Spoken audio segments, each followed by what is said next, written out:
Hello, welcome to another video by Moxie Marine. In this video, I'm going to show you another way, yet again, another way of putting in a distributor. This video is prompted by one of my viewers who made a suggestion, and I've never tried it before, but I thought I'd try it and see how it worked. So when you put a distributor in, if you want, I'll reference or put links to some of my previous videos on this topic in the description of this video. By the way, you should read the description of all my videos, because anything that changes or if I have any updates, I put it in the description.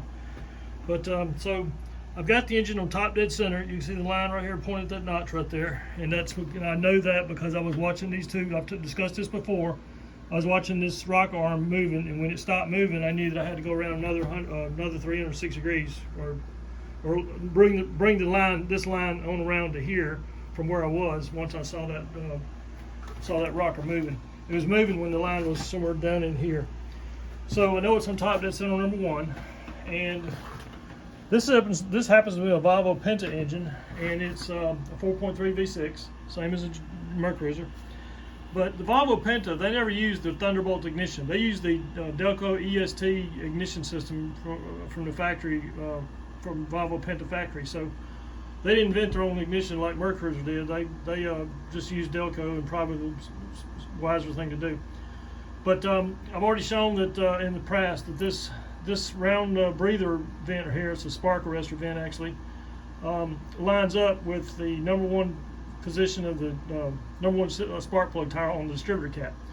So you want this rotor, let me see if I can do this with one hand. You want this rotor pointing approximately at that mark right there when the distributor is down seated inside the engine. The problem is, and by the way, I'm doing this in laboratory conditions in my air conditioned shop, so outside in the heat. So it's kind of messy because I'm pretty busy building engines right now. But anyway, so you want this. I've discussed this before. You want the rotor pointed right here when it's dropped in. It's at top dead center number one cylinder, because that's where your distributor cap number one is, or number one spark plug is.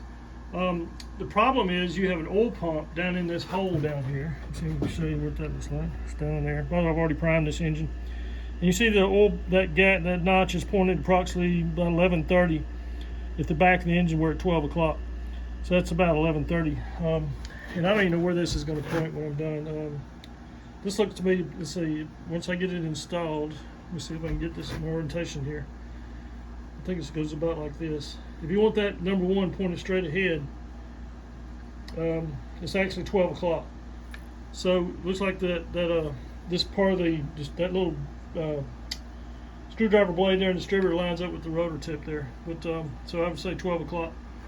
It might not be accurate, because in the past I've noticed sometimes this piece here interferes with these terminals here when this distributor is at 12 o'clock. So if that's the case, I'll adjust accordingly. But so what I'm going to do, and what my viewer suggested I do, is put the distributor in and let it drop part way. It won't drop all the way. It won't go flush with the block, or it won't go flush with that intake manifold down there, but it will drop down some.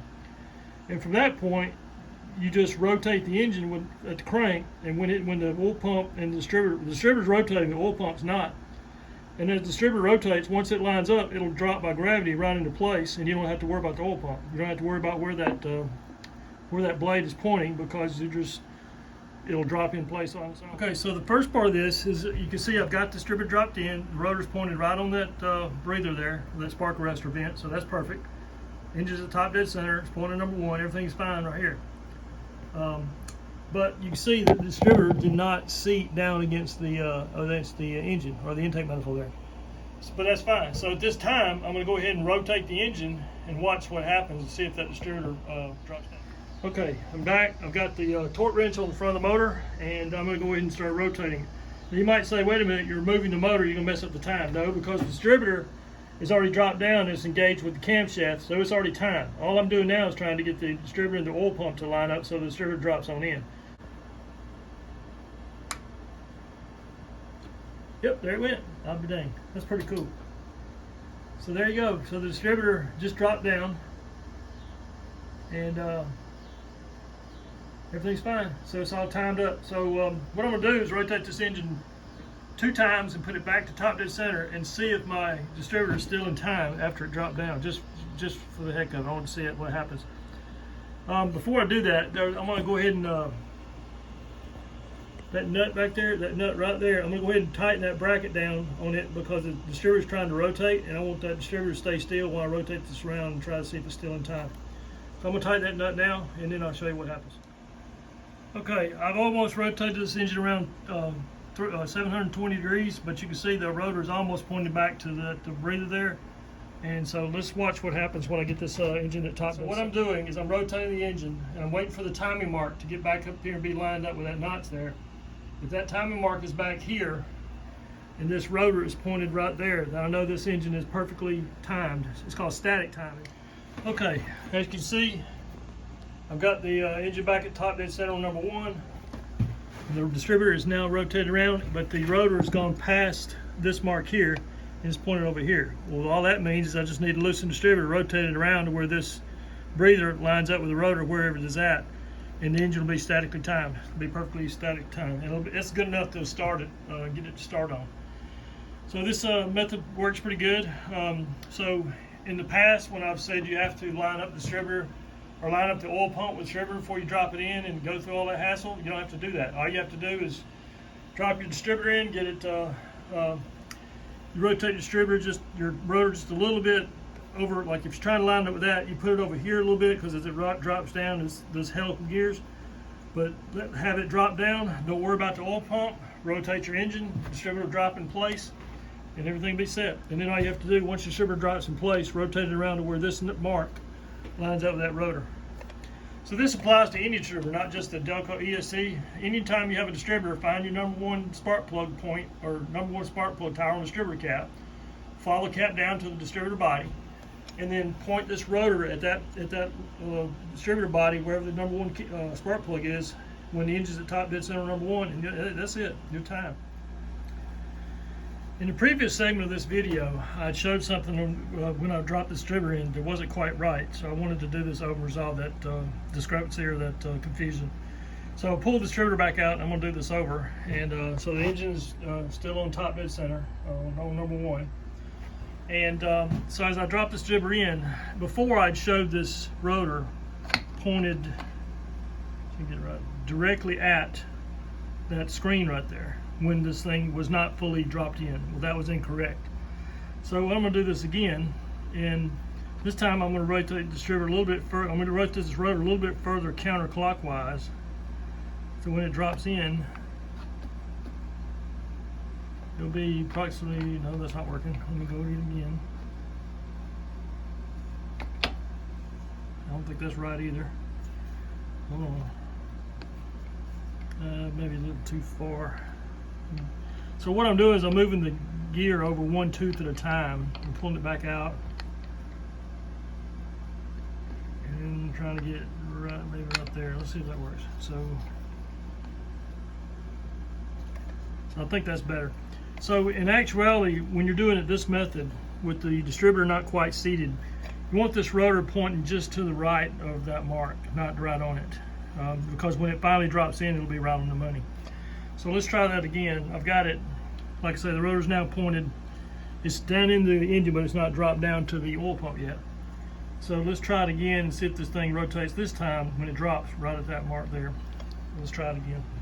So I'm gonna go ahead and take a torque wrench and see if I can do this one-handed. So I'm gonna rotate the engine and see if the distributor drops in.